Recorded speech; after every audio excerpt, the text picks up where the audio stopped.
আজ আমি বানাবো মাছের ডিমের চচ্চড়ি। এখানে কি কি কেটেছি দেখুন। বেগুন, ঝিঙে, আলু, মূলো, কাঁঠালের বীজ, একটু পেঁয়াজ আর কাঁচা লঙ্কা। এই দিয়ে মাছের ডিমের চচ্চড়ি করব। কী করে করছি আপনারা একটু দেখতে থাকুন। কড়াই বসিয়ে দিয়েছি, কড়াই গরম হয়ে গেছে।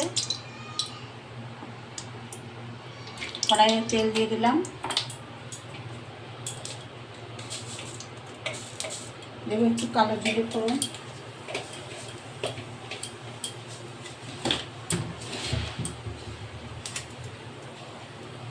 আর দিলাম মাছের ডিম।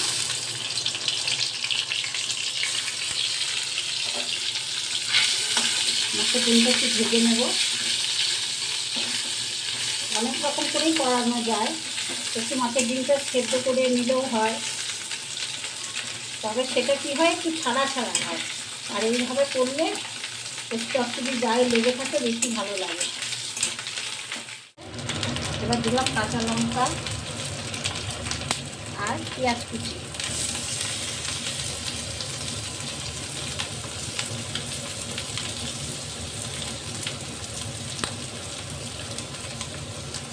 পেঁয়াজটা আগে একটু ভেজে নিই।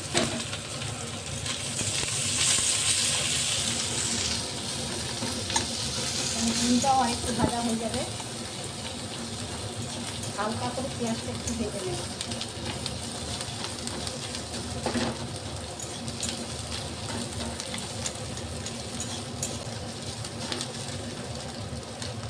এবার দিয়ে দেবো সবজি।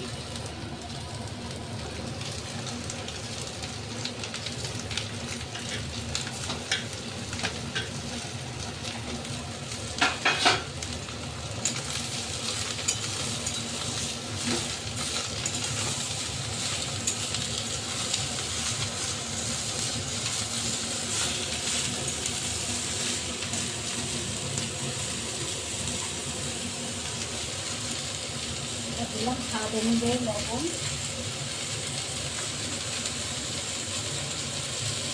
আর দিলাম হলুদ। এতে কোনো জল দেবো না। এই যে ঝিঙে থেকে যে জলটা বেরোবে, এতেই সবজিটা পুরো সেদ্ধ হয়ে যাবে। এবার 5 মিনিটের মতন আমি একটু ঢাকা দিয়ে দেবো।